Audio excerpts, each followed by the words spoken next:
మీరందరూ గూడా అందరితో అంటే ఇదంతా ఏమైందంటే గనక మీరందరూ గూడా స్వామివారి యొక్క ఇంటి సభ్యులైనారు.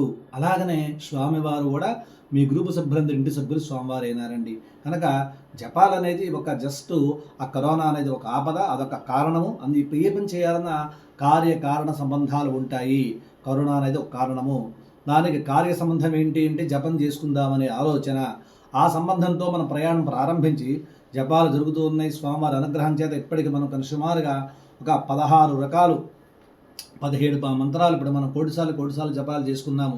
ప్రస్తుతం మనం ఆంజనేయ స్వామి వారి జపం చేసుకుంటూ ఉన్నాం. మీ అందరికీ తెలిసిన విషయం. 3 గ్రూపుల సభ్యులకు కూడా చేసేవారు కొంతమంది చేస్తూ ఉన్నారు. దాదాపుగా ఒక 25-30 లక్షల పైన ప్రస్తుతం జపం కూడా మనం పూర్తి చేసుకున్నాము. కోటి సంఖ్యలో చక్కగా అందరూ ఆంజనేయ స్వామి జపం చేసుకుంటూ ఉన్నాం.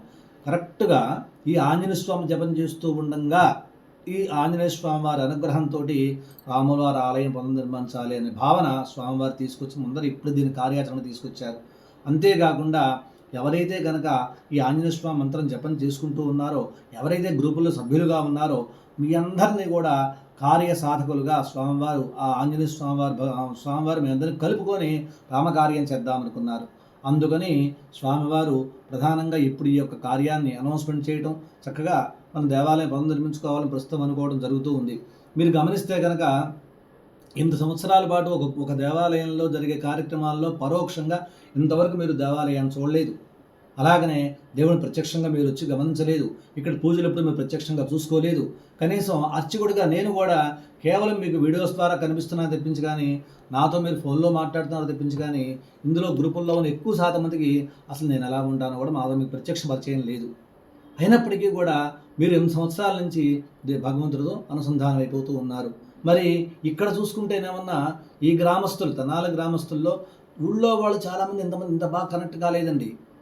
అంటే మనకు అనిపించేది ఏంటయ్యా అని చెప్పినంటే కనుక మీకు గమనించండి, నాన్ లోకల్ అనుకుంటూ ఉంటాం కానీ మనకు బౌండరీస్ తీసుకొని మనం తెనాల్లో ఉన్నాం కాబట్టి తెనాల్లో ఉన్న వాళ్ళంత లోకలు, బయట వాళ్ళంత నాన్ లోకల్ అనుకుంటున్నాం. కానీ స్వామి పైనుంచి చూస్తూ ఉంటే ఆయనకు అందరూ లోకలేనండి, నాన్ లోకల్ ఎవరు లేరు.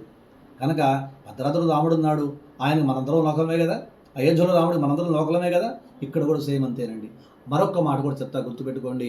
ఎప్పుడైనా సరే భగవంతుడి శక్తి తెలియాలని చెప్పినంటే కనుక ఇప్పుడు ఒక చెరువులో ఒక కమలం వికసించిందనుకోండి, ఆ యొక్క మకరంతం ఏదైతే ఉంటుందో ఎక్కడో 9 ఆఘ్రానించి వచ్చి ఆ యొక్క కమలం మీద వాలి చక్కగా మకరంతం స్వీకరిస్తూ ఉంటాయి.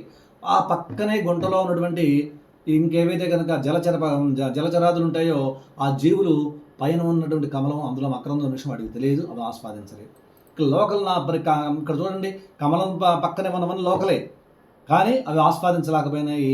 ఎక్కడో నుండి 9 వచ్చి ఇక్కడ ఆ కమలం మీద చక్కగా ఆఘ్రాణిస్తూ ఉన్నాయంటే కనుక నాన్ లోకల్ భావన కాదండి, ఆఘ్రాణ శక్తి వాటిల్లో ఉండాలి. అలాంటి శక్తి మీలో ఉందని నేను అనుకుంటూ ఉన్నానండి.